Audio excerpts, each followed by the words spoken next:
is what we have discussed. This carbon 12,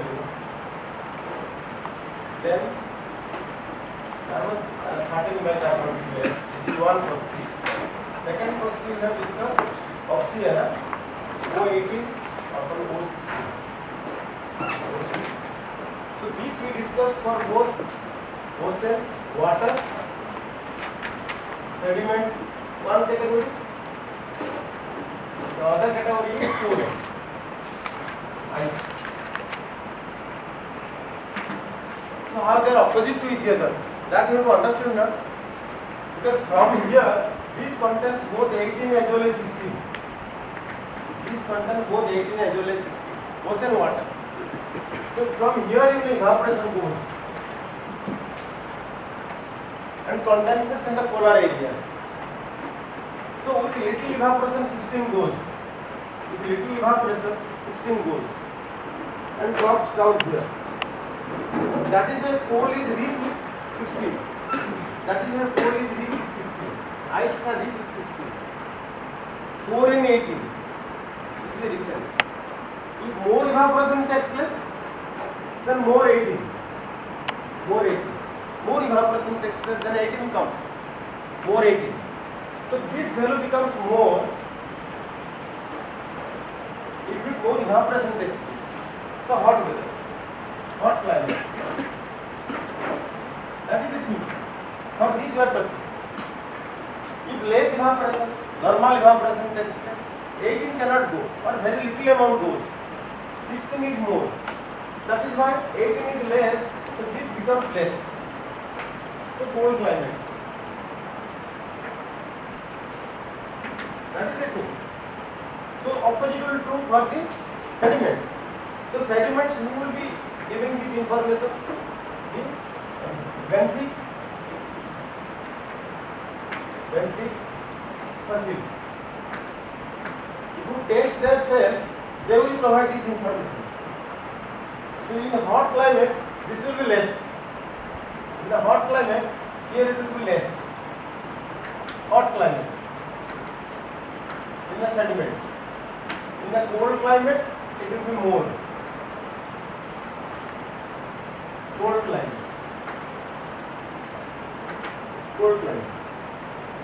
And this ratio is tested, or measured, with respect to some standard. O18 by O16 suppose in the sample.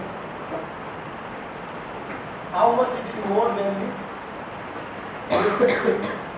some standard.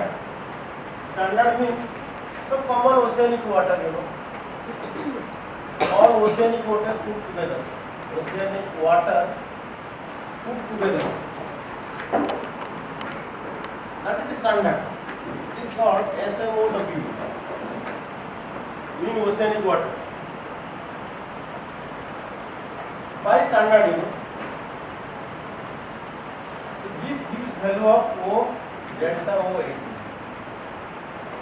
But the origin is from here, This is the thing. Why O18 becomes more, why O18 becomes less? This is the thing. Matter of evaporation only. If more evaporation, this will go into the coal. If less evaporation, they will stay in the water. Understood this part or not? Tell me. But doubt the next one. Then I was showing this graph. I'll show two graphs. Let me see whether you are able to understand or not. See, this graph starts from here. It comes down. Oxygen isotope becomes more and more. That is what? In the sediments, the Pacific Ocean sediments, this becomes more. O18 is more. More cold is Huh? more colder. That is what? It is becoming colder. See, 5 million years back, it was hot. Now, towards recent, it is coming colder and colder. That is what it is telling. So, with addition of all these peaks, ups and downs. So, this part will be colder. So, this you should remember, for isochore when you are dealing, with sediment. Just reverse. Just evaporation thing you remember. If evaporation more, O18 will go out into the ice caps. That is the beginning. O18 will be more in the ice caps if evaporation is more. Hot climate. When O18 is more, O18 ratio will be more in the ice caps in a hot climate. That is this much if you can remember. Then opposite will be the sediments. Understand? So this is what you see. Another graph. Just let me show you.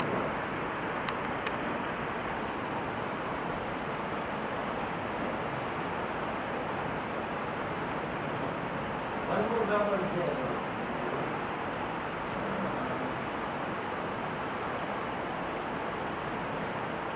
5 million, 5 million is 5.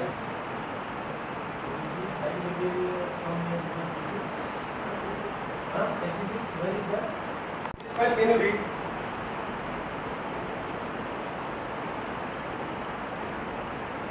Okay, oxygen isotope. So this side is telling less, this side is more. The axis also should be very careful. This side is more, this side is less. Less is your hotter. Less is hotter. More is colder. So what type of graph it will be? For ice or water? धीरे धीरे बोलना कुछ confidence नहीं आता. For water, isn't it? Oceanic water. So oceanic water shows if less value it is hot. Hot होने से evaporation होके चला जाएगा ना. So less value means hotter. And more values. So this graph is very careful because next time I will give this graph to you just to interpret. So more value means colder. O18 is retained in the water or the sediments, whatever it is. Now you see this graph. So this side is colder, this side is hot. So this side is interglacial, hotter. This side is glacial, downs are glacial. Upsides are interglacial. So this is the interpretation. This is the interpretation. Now this part, colder means here. Here it is colder, downward. Here it is colder. Here it is colder. So this starts with Cambrian. Cambrian. What is Ordovician, Silurian? Like this, you know. Cambrian, Permian. Then this. If I ask you, what is this period? What is this period? Cambrian and Permian part. You know? It is the glacial part. Can you see that? Cambrian and Permian, 300 to 50, you know, during that time. So this is indicated by glacial polar beds in Gondwana. So a lot of glaciation have happened that time. So this indicates glaciation period. Follow this point now. Then Ordovician and Silurian. Was there any glaciation period during that time? Ordovician and Silurian. You have not read, na? So there was one period between Ordovician and Silurian. There was the glaciation period. We do not have polar beds that time, but it is there. But these formations are there in India? Ordovician and Silurian formation in India. We have or not? Tell me. Huh? We do not have. Polar Paleozoic you do not have any sediment. किधर है Paleozoic sediments India में? तो हिमालय में है. India तो was a flat land that time, ना? Except Rift Valley started here. The Gondwana was deposited in the Rift Valley. Some deposition took place. When? Cambrian Permian period. That is why you could see this glacial impression. Otherwise it would have been lost. Otherwise this Ordovician Silurian, this is not there. This is not there. Because it do not have sediments. Cambrian में कौन सा है? Cambrian तो चालू होगा हिमालय में. Himalaya was, or this ocean was taking the sediments. We will see this Himalayan tectonics, how this glaciation had taken place during Ordovician time. We will read this. So this was in Himalaya. This was in India. Then what about this? This is the again comes Pleistocene glaciation. Pleistocene glaciations are there. So this also we will read. But there is one more glaciation period you see, 150 and 100. Maybe before J boundary, before Cretaceous. Triassic, Jurassic and Cretaceous. During that period, there was one glaciation period, not much. That is why it is giving very faint blue color, you know. Then this thermal peak, 50 million, 55 million year thermal peak, PETM thermal peak. You can interpret this graph, no problem. So this is for the sediments, in the ocean or water in the ocean. Okay. Now,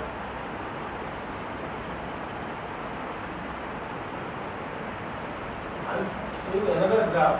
I will keep it sideways and छोटा करता हूँ.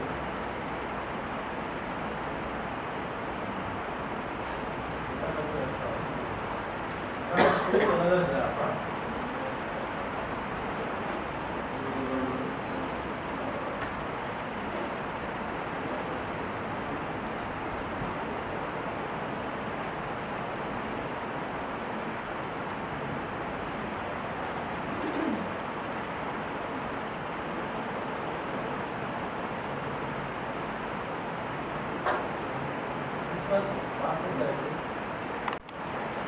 Delta values are given, oxygen values, and these are the 1000 years, you know, up to 600,000 years.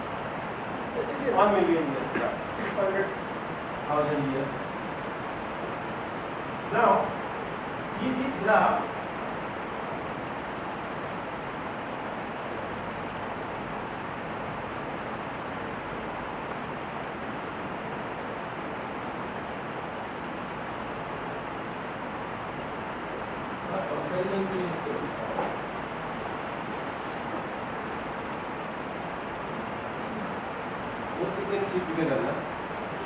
Now, these are the ice core data. So, ice cores, you know, does not produce only the oxygen isotope, you know, which works as a proxy. There are other things, you know, which I will just mention, like, you know, carbon dioxide. The ice cores,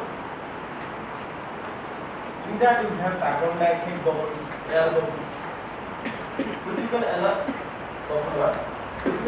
for carbon dioxide, N2O, CH4, the air bubbles which are trapped inside this core, you can analyze for these elements or for these compounds also. And you can interpret the temperature variation with respect to these elements. Now what he is showing here, you know,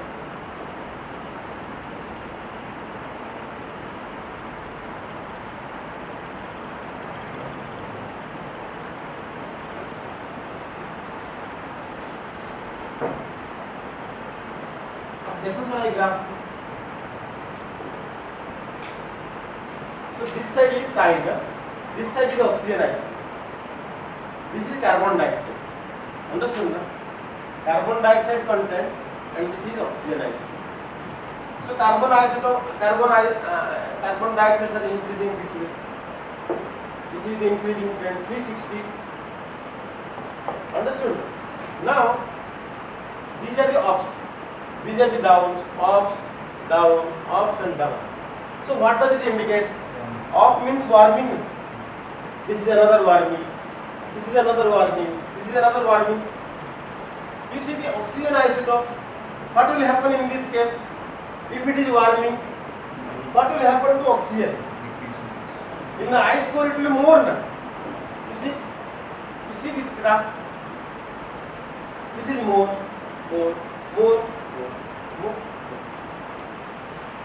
Follow this point. So these peaks indicates hot climate. Upward peaks indicates hot climate. Carbon dioxide is also more there. Now you compare these things there. Here. Now this peaks means what? Warm climate. So this value is more. Try to understand this graph. This graph has some different values each mentioned. Minus 360, minus 380, minus 400, minus 420. So these values are more. Can you see or not? Tell me. This is more, this is less. This is more. So oxygen isotope is more. So here, oxygen isotope, which way it was more? This way it was more. Follow this point. See, warm climates were indicated by this, having less oxygen value. Warm climates are indicated by less oxygen value.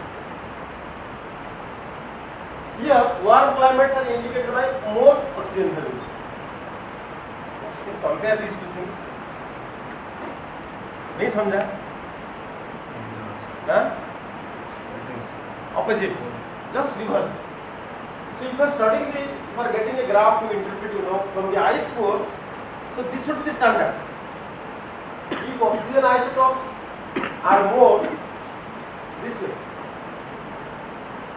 they are hot climate. If oxygen isotopes are more, they are cold climate. So graphs will vary. So now we come to this graph little more.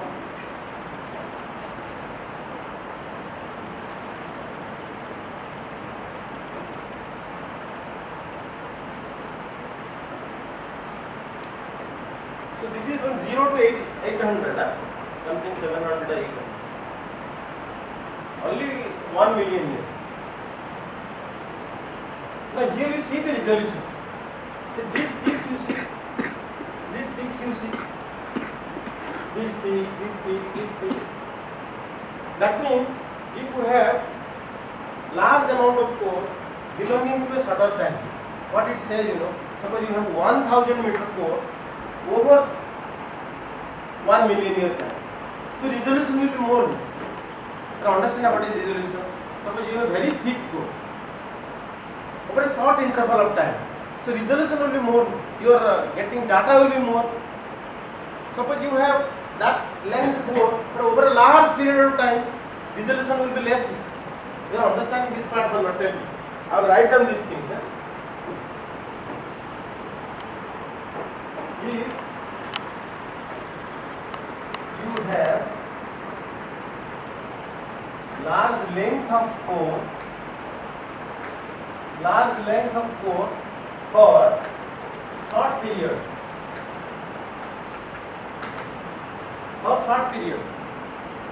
so resolution will be more. So that means you can study how the carbon dioxide or these contents are varying, from year to year or from 1000 year to 1000 year. The resolution will be more.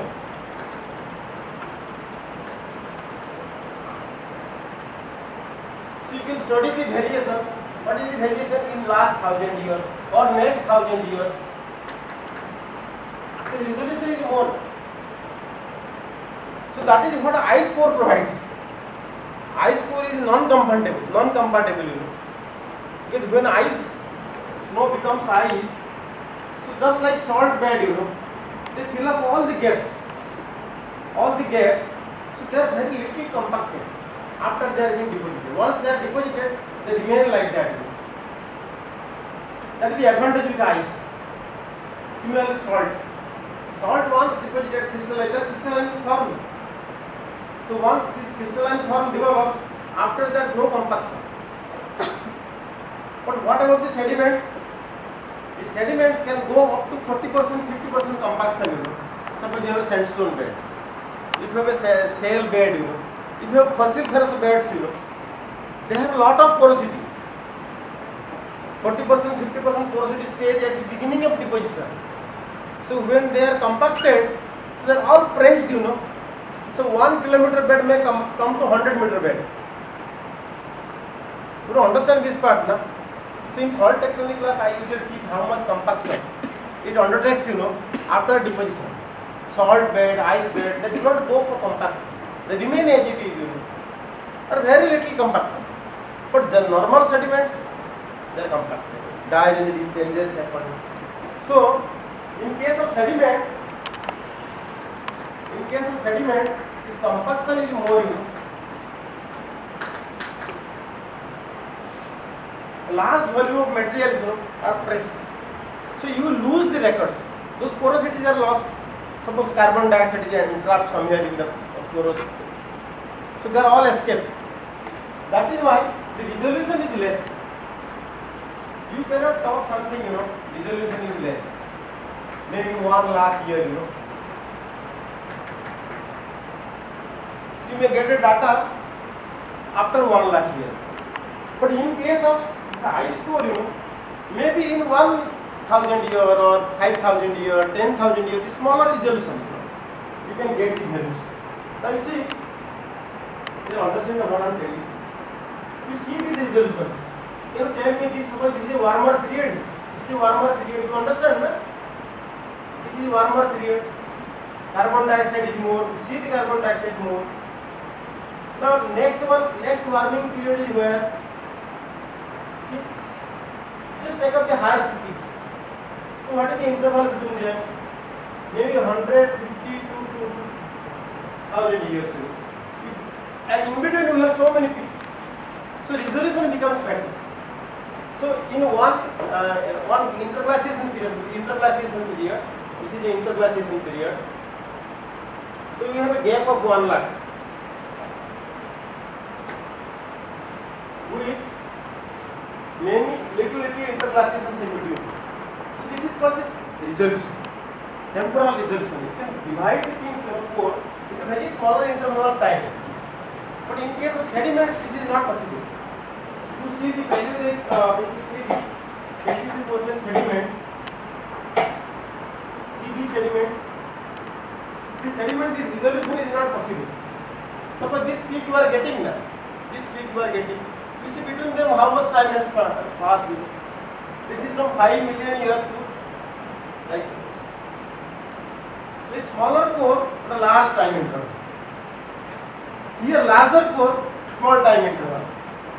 That is why core provides, ice core provides better information regarding the climate change than the sedimentary cores.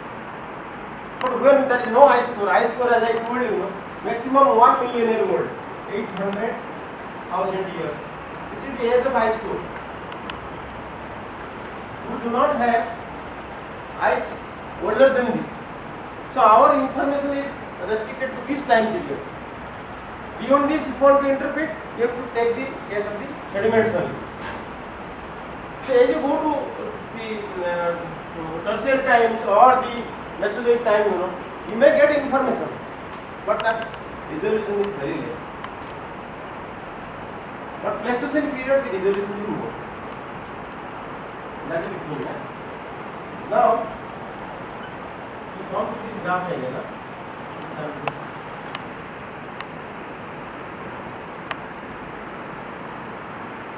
See here, he is taking how many elements you see in this second.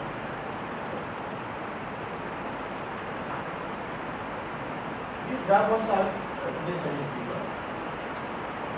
देखो आप लोग थोड़ा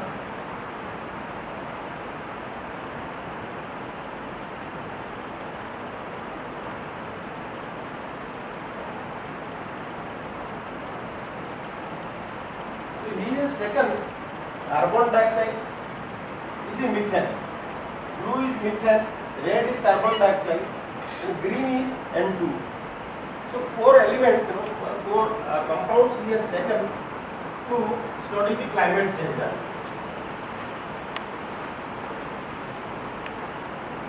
So what he has taken? He has taken carbon dioxide. So this is the ice core. In last 800,000 years, carbon dioxide. Then he has taken methane. Third one he has taken N2O.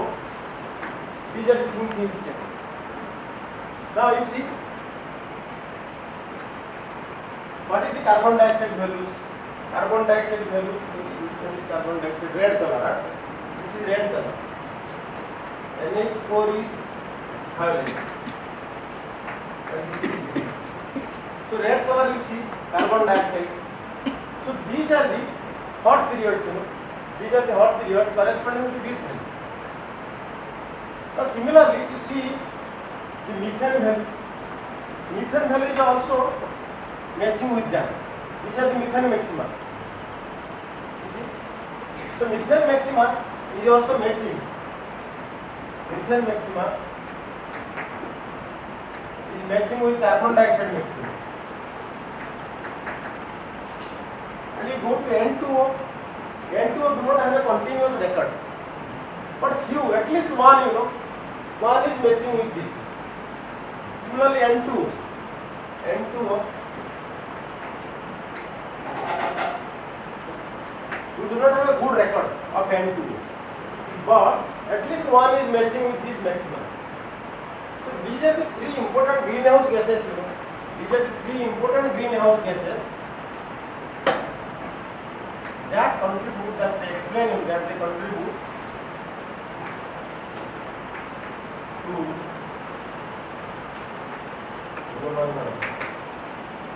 In last, this is going to be.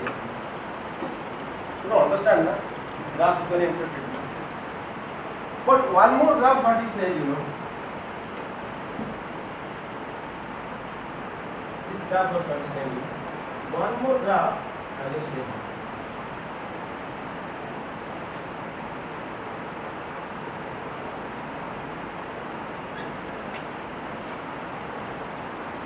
This is also another